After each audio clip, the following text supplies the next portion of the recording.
Hello guys, a very good morning to all of you. स्वागत है आप सभी का ऑनलाइन स्टडी एकेडमी में। आज डेट है 3 मार्च 2021 और आज के जितने भी इंपॉर्टेंट करंट अफेयर्स हैं वो डिस्कस करेंगे हम इस वीडियो में। तो आइए शुरू करते हैं।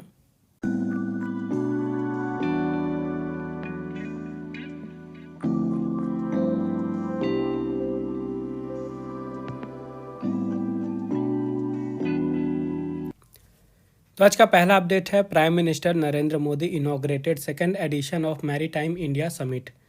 प्रधानमंत्री नरेंद्र मोदी जी ने मैरीटाइम इंडिया समिट के दूसरे संस्करण का उद्घाटन किया है। तो आपको ये याद रखना है, मैरीटाइम इंडिया समिट का ये दूसरा एडिशन है, यानी दूसरा संस्करण है। और ये जो समिट है इसे ऑर्गेनाइज कराया गया है। इसके पीछे मेन एम ये है कि भारत का जो मैरीटाइम इकोनॉमी है उसको और भी ज़्यादा ग्रो करना। मैरीटाइम का मतलब होता है समुद्री। ओके, तो भारत की समुद्री इकोनॉमी को और भी ज़्यादा ग्रो करने के लिए, उसको बढ़ाने के लिए इस समिट का ऑर्गेनाइजेशन किया गया है। और इसको ऑर्गेनाइज कराया गया 2 से लेकर 4 मार्च 2021 तक में। और यहाँ पे 50 से भी ज़्यादा देशों से 1 लाख से भी ज़्यादा पार्टिसिपेंट्स ने रजिस्टर किया ऑनलाइन। ओके, तो यहाँ पे अलग अलग कंट्रीज़ के जो डिफरेंट स्टेक होल्डर्स हैं उन्होंने पार्टिसिपेट किया। और यहाँ पे भारत के जो मैरीटाइम इकोनॉमी है उसको किस तरह से बढ़ाया जा सकता है उस पर डिस्कशन किया जाएगा। तो ये जो समिट है इसको ऑर्गेनाइज कराया जा रहा है ministry of ports, shipping and waterways के द्वारा। और इस समिट के द्वारा भारत की जो सरकार है उनका एम है कि 3.39 लाख करोड़ रुपीज़ का इन्वेस्टमेंट को अट्रैक्ट करना। ओके, अलग अलग तरह के वेरियस प्रोजेक्ट्स के लिए 3.39 लाख करोड़ रुपीज़ अट्रैक्ट किए जाएंगे इन्वेस्टमेंट के लिए। नेक्स्ट अपडेट है, Thawar Chand Gehlot has launched Sugamya Bharat app and a handbook named access the photo digest. Thawar Chand Gehlot ji ने सुगम्य भारत ऐप और एक handbook access the photo digest launch किया है। तो दोनों चीज़ आपको याद रखनी है, एक तो ऐप का नाम सुगम्य भारत ऐप और एक हैंडबुक जिसका नाम है एक्सेस द फोटो डाइजेस्ट। और जो थावर चंद गहलोत जी हैं ये भारत के सोशल जस्टिस और एम्पावरमेंट के यूनियन मिनिस्टर हैं। तो ये जो मोबाइल ऐप है ये काफ़ी ज़्यादा सिंपल है यूज़ करने के लिए। इसमें आसानी से रजिस्ट्रेशन किया जा सकता है और सिर्फ यहाँ पे नाम, मोबाइल नंबर और ईमेल आईडी का यूज़ करके इसमें रजिस्टर किया जा सकता है। ये जो ऐप है ये 10 रीजनल लैंग्वेजेस में अवेलेबल होगी। और ये मेनली लॉन्च किया गया है जो भी दिव्यांग व्यक्ति होते हैं। तो ऐसी कई जगह होती हैं जैसे कि स्कूल हो गया, कॉलेज हो गया, हॉस्पिटल हो गया। तो इस टाइप से जो गवर्नमेंट की चीज़ें होती हैं जहाँ पे दिव्यांग लोगों को जाने में दिक्कतें होती हैं, आसानी से वो एक्सेस नहीं कर पाते हैं उन जगहों को, तो इस ऐप के थ्रू वहाँ पे वो अपनी कंप्लेन बता सकते हैं, रेस कर सकते हैं अपना इशू। और उसके बाद जो गवर्नमेंट है उस पर प्रॉपर कदम उठाएगी कि किस तरह से वहाँ पे एक्सेसिबिलिटी जो है उसको अवेलेबल कराया जा सकता है, ताकि दिव्यांग लोगों को कोई परेशानी ना हो वहाँ पे उन चीज़ों को, उन बिल्डिंग्स को एक्सेस करने के लिए। तो इसके लिए जो भी पर्सन है जो ऐप का यूज़ कर रहे हैं उनको कोई अगर प्रॉब्लम है तो वो वहाँ की एक फ़ोटो भी खींच के उसे जियो टैग करके अपलोड भी कर सकते हैं ऐप में। और जो भी प्रीमिस होगा जहाँ पे वो दिक्कतें होंगी उसके बाद गवर्नमेंट के द्वारा वो चीज़ें दूर की जाएंगी। नेक्स्ट अपडेट है, zero discrimination day was observed on 1 मार्च। शून्य भेदभाव दिवस 1 मार्च को मनाया गया। तो हर साल 1 मार्च को मनाया जाता है ये जीरो डिस्क्रिमिनेशन डे, पूरे विश्व भर में से मनाया जाता है। और इस साल के लिए इसकी थीम रखी गई है एंड इनइक्वालिटीज़। ओके, और ये दिन क्यों मनाया जाता है? ये दिन मनाया जाता है जो पूरे विश्व भर में लोगों के बीच में अलग अलग चीज़ों के कारण इनइक्वालिटी यानी भेदभाव आता है, जैसे कि उनके इनकम के कारण, एज के कारण, हेल्थ के कारण, ऑक्यूपेशन या उनका क्लास हो गया या रिलीजन हो गया। तो इन सारी चीज़ों के कारण जो लोगों के बीच में भेदभाव आता है उसको किस तरह से हटाया जा सकता है, क्या क्या ज़रूरी कदम उठाए जाए कि ये भेदभाव ख़त्म हो जाए, इसी कारण से इस दिन को मनाया जाता है। तो जो सबसे पहला जीरो डिस्क्रिमिनेशन डे था ये मनाया गया था 2014 में। और इस दिन की स्थापना की गई थी यूएन एड्स के द्वारा 2013 में। ओके, 1 दिसंबर 2013 वर्ल्ड एड्स डे के दिन इसकी स्थापना की गई थी। और ये यूएन एड्स क्या है? यूएन एड्स का मतलब होता है United Nations programme on human immunodeficiency virus acquired immunodeficiency syndrome. क्या ये याद रखना है? इसका हेडक्वार्टर है जिनीवा में और इसकी स्थापना की गई थी 1994 में। और एक पॉइंट आपको और भी याद रखना है, काफ़ी ज़्यादा इंपॉर्टेंट है ये, कि जो जीरो डिस्क्रिमिनेशन है इसके लिए एक सिंबल रखा गया है जो कि है एक बटरफ्लाई यानी कि तितली। ओके, आपको ये याद रखना है, इसके लिए सिंबल रखा गया है बटरफ्लाई को। नेक्स्ट अपडेट है, World Civil Defence Day was observed on 1 March. विश्व नागरिक सुरक्षा दिवस 1 मार्च को मनाया गया। तो हर साल 1 मार्च को मनाया जाता है विश्व नागरिक सुरक्षा दिवस। और इस साल के लिए थीम रखी गई है strong civil protection to preserve the national economy. का थीम काफ़ी ज़्यादा इंपॉर्टेंट होती हैं, कई बार एग्जाम में आपसे पूछ लेता है। ओके, और इस दिन को मनाया क्यों जाता है? इसे मनाया इसलिए जाता है कि जो सिविल प्रोटेक्शन होती है यानी नागरिक सुरक्षा, उसकी इम्पोर्टेंस के बारे में लोगों को बताया जा सके। तो इसको मनाया जाता है आईसीडीओ के द्वारा यानी कि इंटरनेशनल सिविल डिफेंस ऑर्गेनाइजेशन, और इस साल यानी 2021 में इसकी 90th एनिवर्सरी पड़ रही है। तो जो आईसीडीओ है इसका हेडक्वार्टर है जिनेवा में, सेक्रेटरी जनरल हैं मैरियाटो यैप, और मेंबर्स की बात करें तो 59 परमानेंट मेंबर हैं, 16 ऑब्जर्वर स्टेट्स हैं और 22 एफिलिएटेड मेंबर्स हैं। नेक्स्ट अपडेट है Harshvardhan inaugurated second edition of global bio India 2021 event. Harshvardhan ji ने ग्लोबल बायो इंडिया 2021 इवेंट के दूसरे संस्करण का उद्घाटन किया है। तो सबसे पहले तो इसके लिए थीम याद रखिएगा। इसके लिए थीम रखी गई थी ट्रांसफॉर्मिंग लाइव्स, और इसके लिए एक टैगलाइन भी थी bio sciences to bio economy. और जो हर्षवर्धन जी हैं ये भारत के साइंस एंड टेक्नोलॉजी के यूनियन मिनिस्टर हैं, और उसके साथ ही art science and health and family welfare के भी यूनियन मिनिस्टर हैं। ये भी आपको याद रखना है। और ये जो इवेंट है ये न्यू दिल्ली में ऑर्गेनाइज कराया गया वर्चुअल मोड में 1 मार्च से 3 मार्च तक। और इस इवेंट का मेन पर्पज़ ये था कि जो भारत का बायोटेक्नोलॉजी सेक्टर है उसकी क्या क्या स्ट्रेंथ है, वहाँ पे क्या क्या अपॉर्चुनिटीज़ हैं, उसको भारत के नेशनल लेवल पे और इंटरनेशनल लेवल पे उसका शोकेस करना।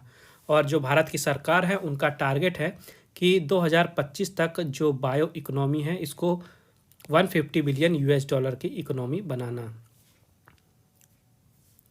नेक्स्ट अपडेट है त्रिवेंद्र सिंह रावत लॉन्चेस घरों की पहचान चेलिक नाम स्कीम। त्रिवेंद्र सिंह रावत जी ने घरों की पहचान चेलिक नाम योजना शुरू की है। तो ये जो योजना है ये अभी फ़िलहाल नैनीताल में लॉन्च की गई है और बहुत ही जल्द इसे पूरे उत्तराखंड में लॉन्च कर दिया जाएगा। और त्रिवेंद्र सिंह रावत जी ने इसे लॉन्च किया है। त्रिवेंद्र सिंह रावत जी उत्तराखंड के चीफ मिनिस्टर हैं। और बात करें ये जो घरों की पहचान चेलिक नाम योजना है, इसको एक और नाम से जाना जाता है, ये है daughter's name is a home's identity. Okay, तो इसमें होगा क्या, तो जो भी वहाँ की महिलाएं हैं, बालिकाएं हैं, उनको वहाँ पे सशक्त बनाने के लिए, उनको एम्पावरमेंट प्रदान करने के लिए ये स्कीम लॉन्च की गई है, जिसके तहत 32,000 से भी ज़्यादा वुमेंस के ग्रुप हैं, उनको वहाँ पे सेल्फ रिलायंट यानी आत्मनिर्भर बनाया जाएगा। इसके अलावा त्रिवेंद्र सिंह रावत जी ने नैनीताल में 42 करोड़ रुपए की अलग अलग डेवलपमेंट प्रोग्राम भी लॉन्च किए हैं। ओके, तो त्रिवेंद्र सिंह रावत जी उत्तराखंड के चीफ मिनिस्टर हैं। गवर्नर हैं यहाँ की बेबी रानी मौर्य। और कैपिटल की बात करें तो विंटर में देहरादून कैपिटल है और समर में गैरसेन। नेक्स्ट अपडेट है Manpreet Bohra appointed as India's high commissioner to Australia. Manpreet Bohra ji को ऑस्ट्रेलिया में भारत का उच्चायुक्त नियुक्त किया गया है। तो ये हैं मनप्रीत बोहरा जी, और अभी हाल ही में इन्हें जो ऑस्ट्रेलिया है वहाँ पे भारत के हाई कमिश्नर के रूप में नियुक्त किया गया है। हाई कमिश्नर यानी कि उच्चायुक्त। और प्रेजेंट में बात करें तो ये प्रेजेंट में मैक्सिको में भारत के एम्बेसडर के रूप में नियुक्त हैं। ओके, तो जो ऑस्ट्रेलिया है यहाँ की कैपिटल है कैनबेरा, प्राइम मिनिस्टर है स्कॉट मॉरिसन और करेंसी है ऑस्ट्रेलियन डॉलर।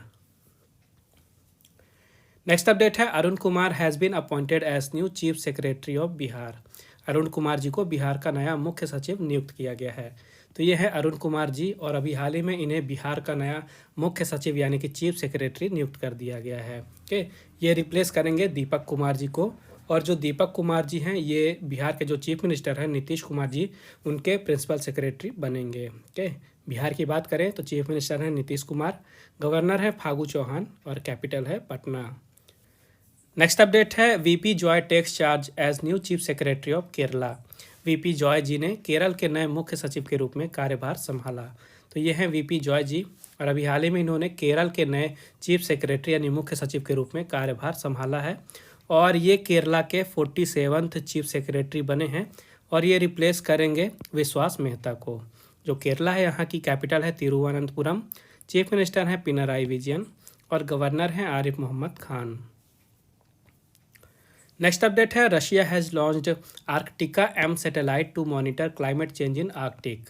आर्कटिक में जलवायु परिवर्तन की निगरानी के लिए रूस ने आर्कटिका एम उपग्रह लॉन्च किया है। तो सबसे ज़्यादा इंपॉर्टेंट है यहाँ पे सैटेलाइट का नाम। सैटेलाइट का नाम याद रखिएगा आर्कटिका एम। ओके, और ये लॉन्च किया गया है जो आर्कटिक सर्किल है वहाँ पे जो क्लाइमेट चेंज है यानी कि जलवायु परिवर्तन उसको मॉनिटर करने के लिए। ओके, तो एक्चुअली में ये जो सैटेलाइट की सीरीज़ है आर्कटिका की, तो 2 सैटेलाइट लॉन्च की जानी है। तो एक तो ये आर्कटिका एम अभी लॉन्च कर दी गई है, और जो दूसरी सैटेलाइट है ये 2023 में लॉन्च की जाएगी रशिया के द्वारा ही। और ये जो सैटेलाइट है ये कजाकिस्तान के बैकनूर कोस्मोड्रोम से लॉन्च की गई है। बात करें रशिया की तो यहाँ की कैपिटल है मॉस्को, करेंसी है रशियन रूबल और प्रेसिडेंट हैं व्लादिमीर पुतिन। नेक्स्ट अपडेट है वरुण कपूर एंड मालिका Bansod have won the singles title at 2021 Uganda international badminton tournament. Varun Kapoor और मालविका बंसोड ने 2021 युगांडा इंटरनेशनल बैडमिंटन टूर्नामेंट में एकल खिताब जीते हैं। तो ये है वरुण कपूर, इन्होंने जो 2021 का युगांडा इंटरनेशनल बैडमिंटन टूर्नामेंट है वहाँ पे मेंस सिंगल की कैटेगरी में जीत दर्ज की है। और ये है मालविका बंसोड, ये उस टूर्नामेंट में जो विमेंस की सिंगल कैटेगरी होती है वहाँ पे इन्होंने जीत दर्ज की है। वरुण कपूर ने फाइनल में हराया था शंकर मुथुसैमी को और मालविका बंसोड ने फाइनल्स में हराया अनुपमा उपाध्याय को। नेक्स्ट अपडेट है land ports authority of India celebrated it's 9th foundation day on 1 मार्च 2021।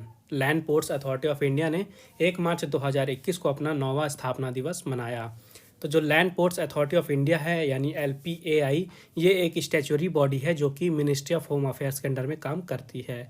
और इसका काम क्या होता है, तो जो भी भारत के बॉर्डर के एरियाज़ हैं वहाँ पे जो भी इंफ्रास्ट्रक्चर हैं उनको अपग्रेड करना, वहाँ पे नए इंफ्रास्ट्रक्चर बनाना और उनको मेंटेन रखना, ये सारे काम करती है land ports authority of India. और अभी हाल ही में इन्होंने 1 मार्च 2021 को अपना 9वां स्थापना दिवस मनाया है। ओके, तो जो LPAI है यहाँ के चेयरमैन हैं आदित्य मिश्रा। इसकी स्थापना की गई थी 1 मार्च 2012 को और इसका हेडक्वार्टर है न्यू दिल्ली में। नेक्स्ट अपडेट है S Jaishankar address the 5th Asia economic dialogue 2021। S Jaishankar ji ने 5वीं एशिया आर्थिक वार्ता 2021 को संबोधित किया है। तो अभी हाल ही में 5वीं एशिया इकोनॉमिक डायलॉग 2021 को ऑर्गेनाइज कराया गया था। किसके द्वारा? भारत की जो एक्सटर्नल अफेयर मिनिस्ट्री है उनके द्वारा। और वहीं पे भारत के जो एक्सटर्नल अफेयर मिनिस्टर हैं एस जयशंकर जी, इन्होंने इस डायलॉग के इनॉग्रल सेशन को संबोधित किया। तो इसके लिए एक थीम भी रखी गई थी, थीम थी post covid global trade and finance dynamics. Okay, theme याद रखना है। और इस डायलॉग में मेनली ये डिस्कशन किया गया कि जो कोविड-19 की पेंडेमिक आई तो पूरे विश्व भर में, चाहे वो एशिया हो या एशिया के बाहर हो, तो पूरे विश्व भर में पेंडेमिक के कारण जो ट्रेड और फाइनेंस है उनमें क्या प्रभाव पड़ा है और उन प्रभाव को कम करने के लिए, उनसे निपटने के लिए क्या क्या कदम उठाने चाहिए, क्या क्या नई स्ट्रैटेजीज बनानी चाहिए ताकि उस इम्पैक्ट को कम किया जा सके ट्रेड एंड फाइनेंस के सेक्टर में। तो यही सारी चीज़ें डिस्कशन की गई इस एशिया इकोनॉमिक डायलॉग में। तो ये थे आज के important current affairs. I hope आपको इसको लगे होंगे। वीडियो पसंद आई है तो प्लीज़ वीडियो को लाइक ज़रूर करें, ज़्यादा से ज़्यादा शेयर करें अपने दोस्तों के साथ और चैनल को सब्सक्राइब जरूर करें। और नोटिफिकेशन आपको मिलती रहे इसलिए मेक श्योर बेल आइकन जरूर दबाइएगा। और रिवीजन के लिए अगर आपको PDF चाहिए तो उसकी लिंक मैंने नीचे डिस्क्रिप्शन में दे दी है, आप वहाँ पर विजिट करके फाइल डाउनलोड कर सकते हैं। तो फिर मिलते हैं कल कुछ नए करंट अफेयर्स के साथ। तब तक के लिए take care and thank you guys.